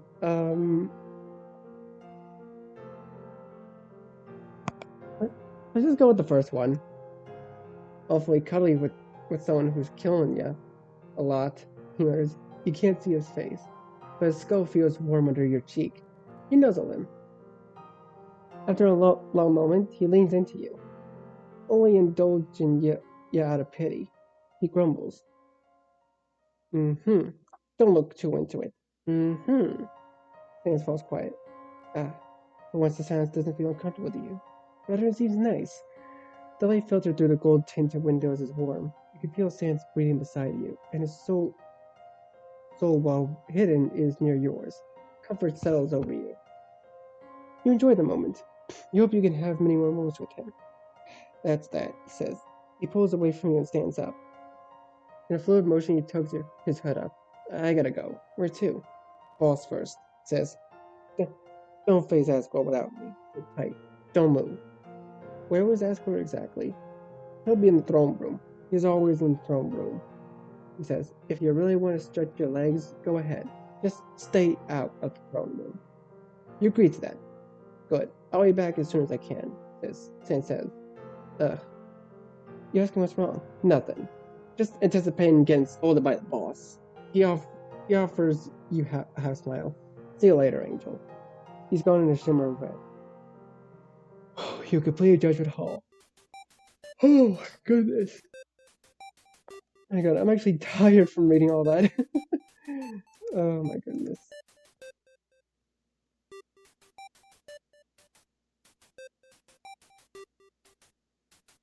You better bite. Okay. Let's head over to the bridge. Oh, there's only one option now. You can't help but think of a certain monster inside. There's a clicking sound from the locket. You would throw your hands as it pops open. There are 3 monsters inside. On the left, Papyrus. In front of him is Happy Sans. On the right is a skeleton monster from the video you had watched in the lab. The one who you knew in the back of your mind. There was a good chance that he and Wingding are the same.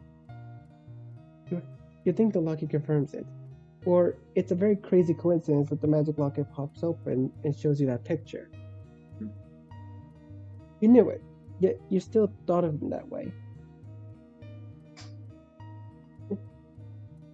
Alright, seems to be the same. Oh, you look back down on the locket.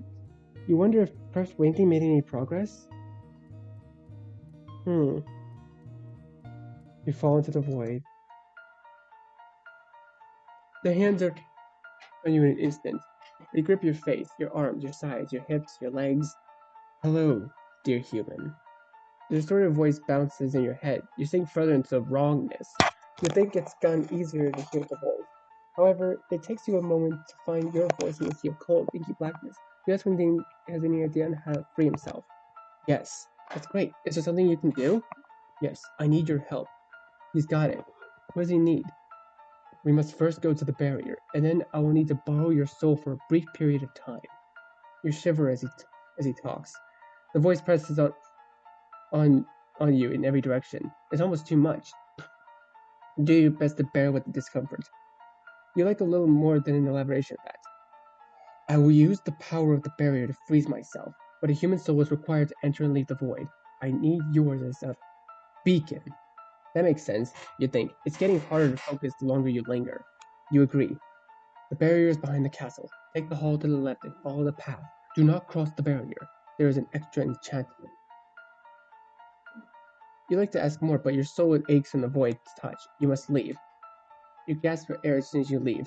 The dry heave, retch, and shudder from the linger effects. Oh, you hate it there. But you breathe through your nose and out your mouth. 1 breath, 2 breaths. At 30, you no longer feel sick. Left hallway, you said. Down you go. Oh.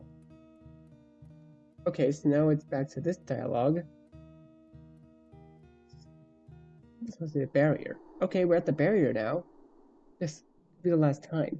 You fervently hope. You don't give yourself time to warm up. You're excited to be done with the void forever. You fall straight in, and into the hands of that you've come to know so well. You slide into the pool of darkness and tell Wingding that you're at the barrier. Thank you, my dear. You ask him what you need to do next. Please, show me your soul. That's something you can do. You're actually good at it now. You present your soul. The hands move to grasp it. Oh, you want to flinch away from their touch. It's like ice on your bare skin. You don't take away your soul, however. You're certain he wants to leave the void as much as you do.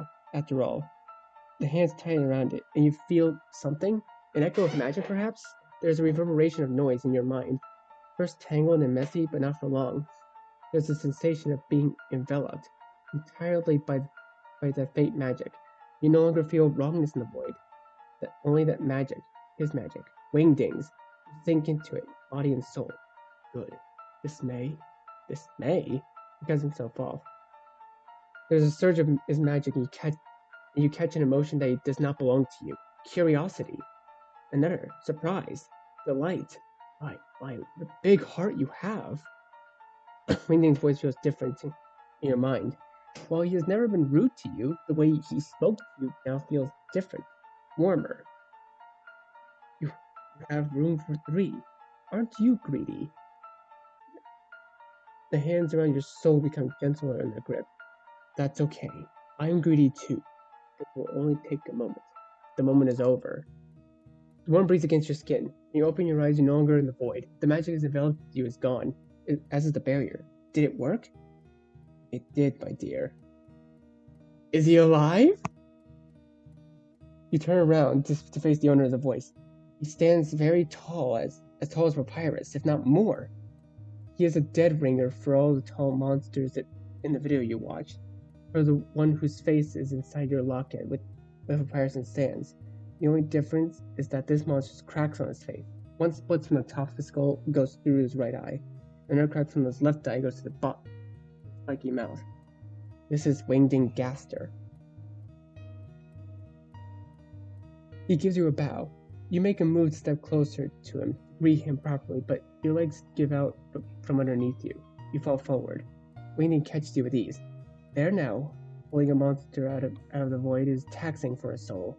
Using the same soul to funnel raw magic is accomplished. That is doubly so. You should take it easy. You thank Wingding for catching you. You do feel remarkably tired, like you had just finished a marathon. You look up at him and give him a smile. He returns your smile. My. In the void I could only see your soul. I had thought it was too beautiful for this world. Now I see it simply imitates the flesh. Oh, you flirt back that he's much more handsome face to face. His smile curls further. He pulls you to your feet and into him, resting one hand on the small of your back. But his other hand runs through his straight brown hair. Thank you, he says with a rumbling low voice. You saved me. You say you were happy to help. Happy to help. He leans down and presses his forehead against you. He feels cold against your skin. Simply thank you feels too little. You put your hand on his chest and tilt your head up to bump your nose into his face. Yep, ask him what else he has in mind. I could think of several things. What a ludicrous sight, states a deep voice. You hear a noise from Wingding as he lifts his head away from looking at the owner of the voice. You also turn your head. It's another goat monster. Oh, it's Asgore! Hello, King Asgore, Wingding says flatly. King stares at the two of you for a moment. Should I have come at a later time? Wingding and you immediately say, yes. King Asgore scoffs. Now that I understand why the human has been so confident traveling through Underfell, and how it managed to dissuade my royal guard. Oh! Managing to seduce my top royal scientist explains it all. You must have. Wingding lets out a ha. I came in much later, Your Majesty. King Asgore raises a brow at that. Then you have no reason to be so attached. Return to my side, Gav. We can restore the barrier by the end of the day. Wingding rubs his right hand up and down your back. And give up his soul? I think not. Come now, Your Majesty. You're a smart monster. I'm a vastly smarter monster. We both know where this is going. Do we really need to drag out the pleasantries? You've always been stupidly stubborn when something catches your attention. A pity it now leads to your dusting. Attention feels too small for this world, says Wingding. Do you honestly believe I'd fight you over something as meaningless as passing fancy? Then what would you call this? The king gestures to you. Isn't it clear? There's only one thing worth the fight.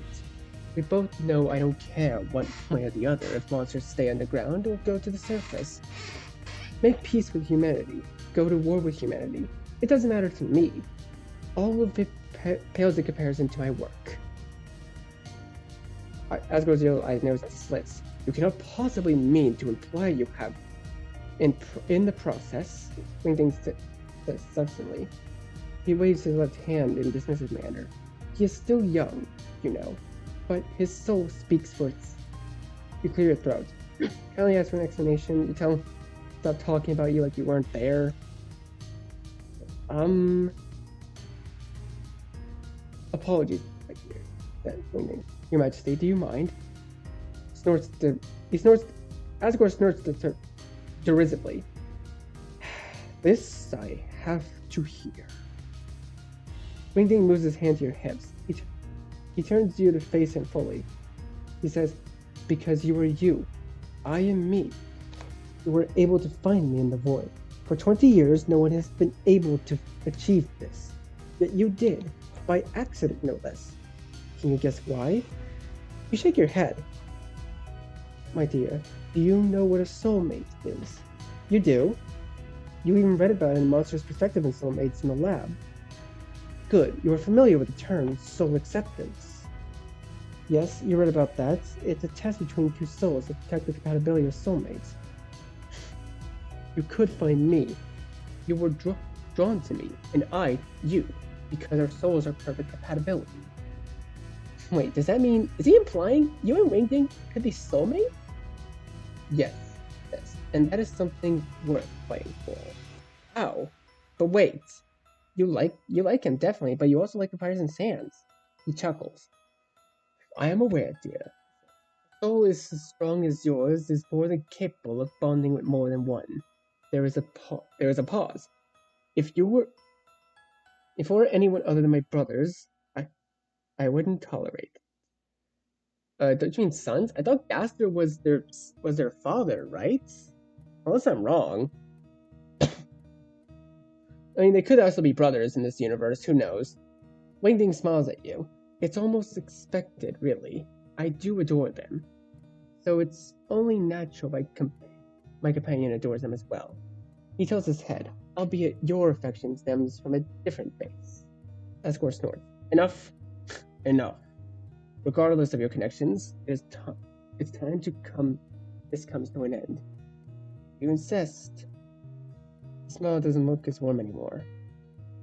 Wait, you don't want them to fight. I couldn't have said it better myself, dear human. Toriel strides through the garden. Her golden eyes are bright. She keeps her head held high. She is not alone in her march. Oh, wait, all my friends! Am I finally gonna get the real true ending?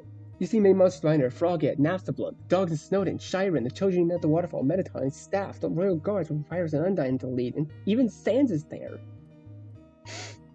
There's so many of them. They fill up the garden and surround you all. Enough is enough, says Toriel. Tori? King Asgore stares at her. You came back? To me? No. I came for the human. For Richie. She raises her chin and glowers down at Asgore. And for monster kind.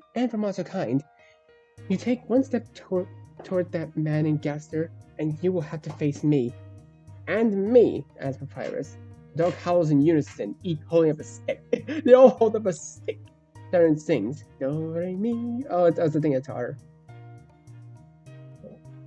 It's over, says Sans. He gives a shock-toothed grin. We're tired of this. So unless you want to have a hell of a time. Winding chuckles. My. Looks like this will be even more one-sided than I expected.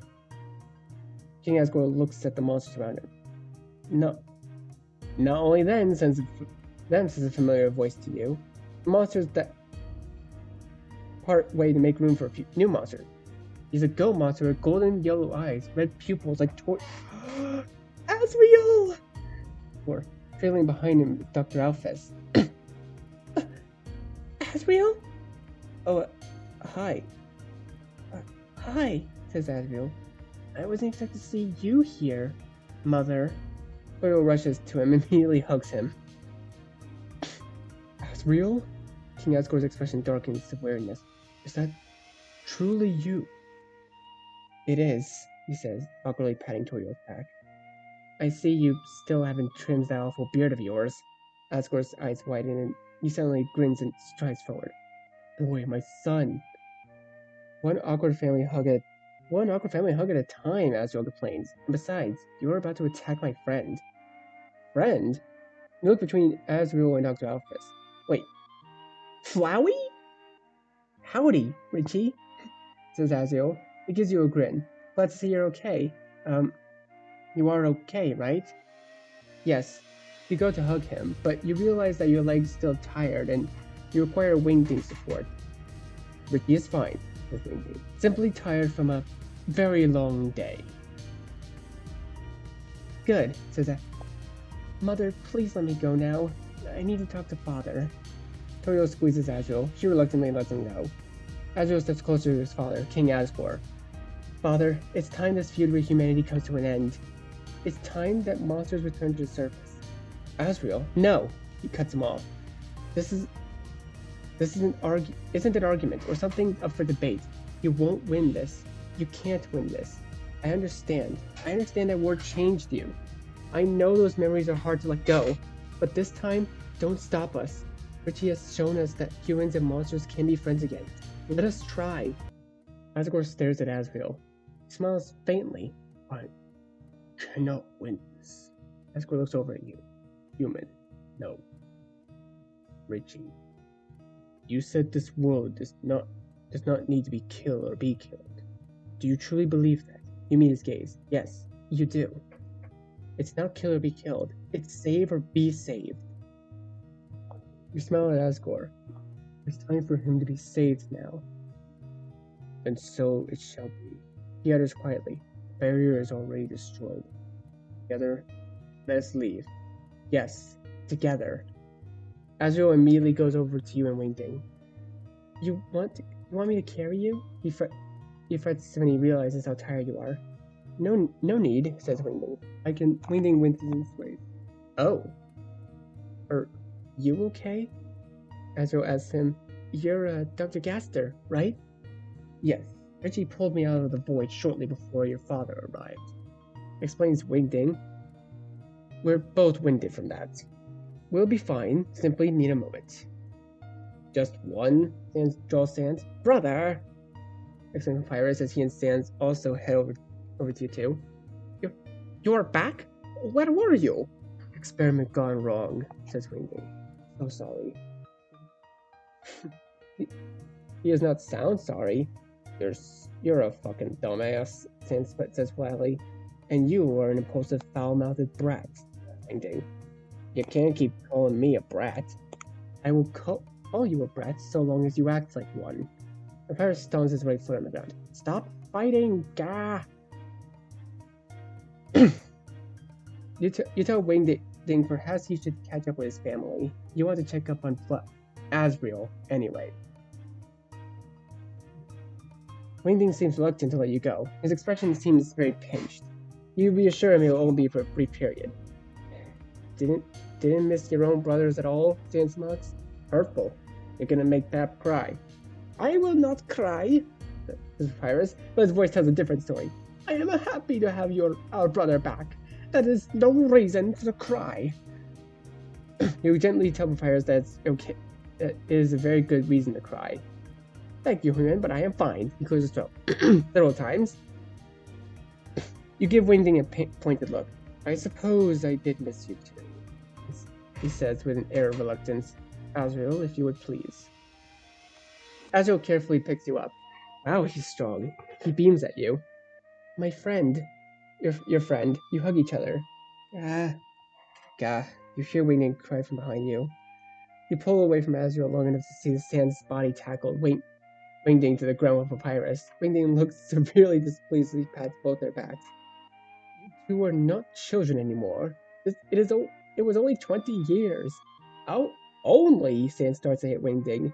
You went into the fucking void, didn't you? Didn't even tell anyone. No warning. Just fucking gone, you jackass. For once, I'm in agreement with Sans' temper. Stop that, Sans. I am very tired and can't circulate my magic to soften your blows.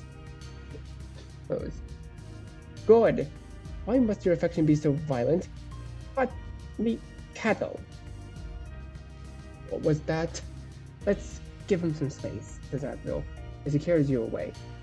How are you, Richie? Good. Excited for what's to come. He smiles at you, then notices the locket around your neck. Oh, where did you get that? A ghost child. What? Never mind. The magic of the locket shows who's in your heart, says Asriel. He smiles. His smile softens. I used to have a matching one. May I see inside? You open the locket to show Asriel a picture inside. Wow, he says. I think that's the first time I've seen 3 in one locket. You beam. Asriel laughs. He bends his head down to affectionately nuzzle you. I shouldn't be surprised. You've got a big enough heart for it.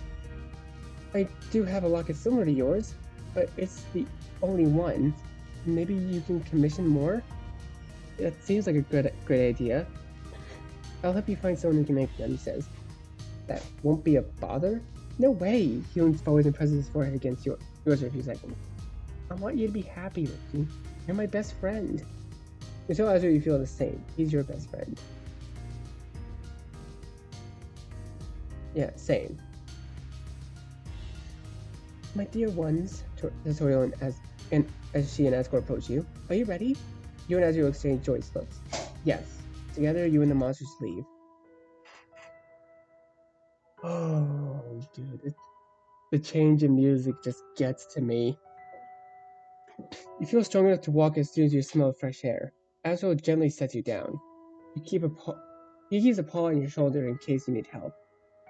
I can take it from here, says Wingding. He quickly comes to your side, stands and Papyrus close behind him. Azrael looks to you. Are you sure? You reassure Azrael it's okay. Azrael gives you a friendly nuzzle. Okay. Call me over if you need any help. Or want him gone. Wingding scoffs and pulls you close to him. You tell Wingding to be nice to your friend. I am being nice. I don't share very well. This is very true. He's a bastard. Our bastard, but still. You look like the word our. You papyrus and sands and wingding move with the group, stepping out of the cave into the fresh air. It's dark outside, yet brightening with every second. You hear gasps from the monsters around you. You hear choked back sobs. You hear oohs and ahs and whimpers and hiccups. You hear them whisper and speak to one another as they all exit the underground to stand on the ledge overlooking Mount Ebot. The barrier had been at the cave entrance. There was a wide overlook that showcases the forest at the bottom of the hill, and the city that rests at the edge of the forest. Tall skyscrapers climb to the sky, each building bright with light. The monsters notice and point to look at it. Their voices getting louder, and then all goes silent when the first crack of light peeks throughout the horizon. No one speaks, no one moves. Until the first sunrise, they, they watch it in complete silence. But when you look around, you see many of them openly crying, their tears falling down their faces. Some have collapsed to their knees, holding their hands over their mouths to keep from weeping. You smile. Your own eyes burning. Yes, this is it. Not kill or be killed. It's a save or be saved world. You saved them. Well done. You feel them press against the top of your head in manner similar to a kiss. Oh, that's right. The potential soulmate. You ask Sans for fires and wingdings for their attention. What is it? You probably hold out your locket with it open. The brothers lean forward and peer inside. What the? I was not expecting that. And it's Paris. So delightfully greedy, Wingding said, great cheer. I expected nothing less. What the fuck? I am forced to acknowledge your serious intentions toward us.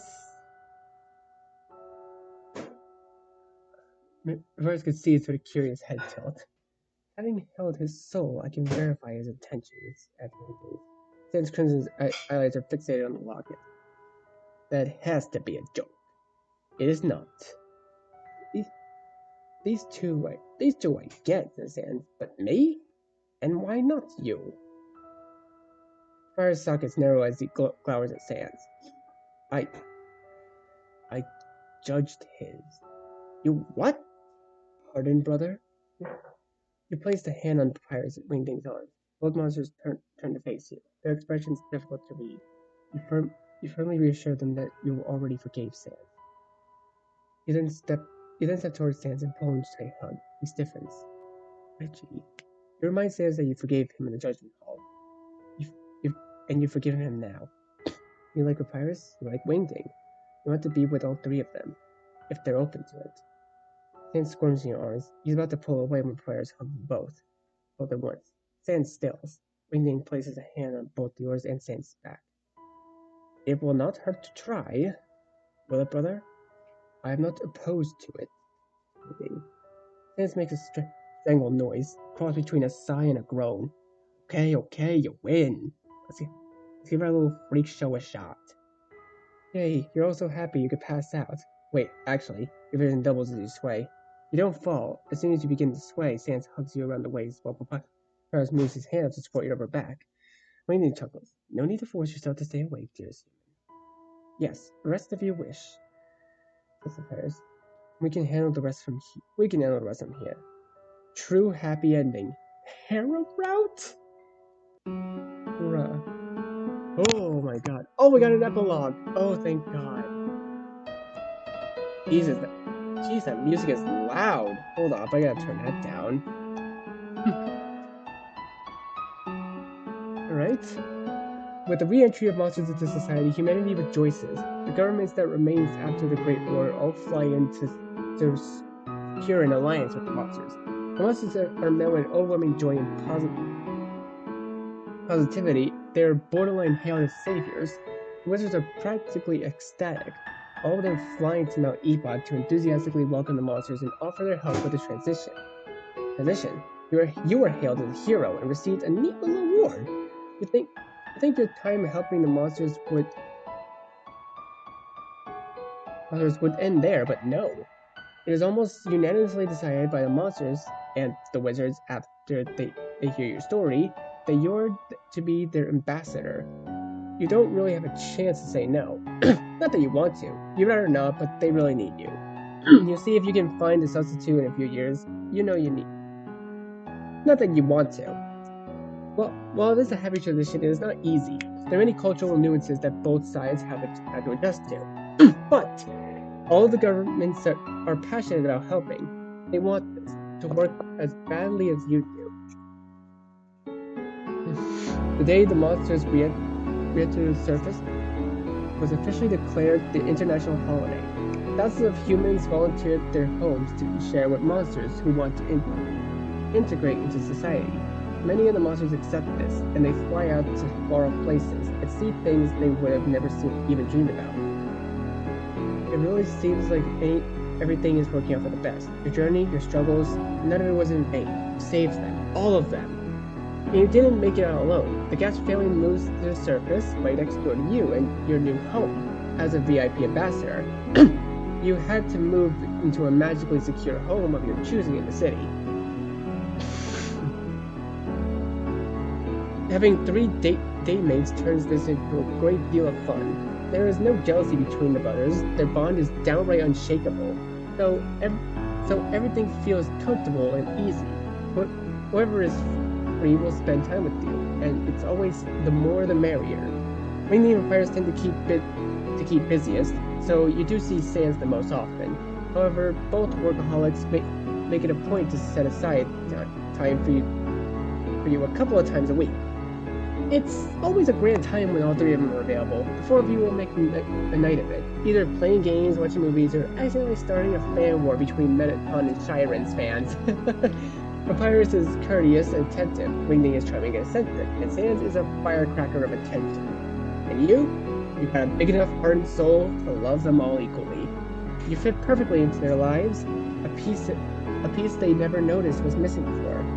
Well, happy to have your date mates, you make sure not to lose touch with your friends you made. Most notably, Asriel has become a huge part of your life.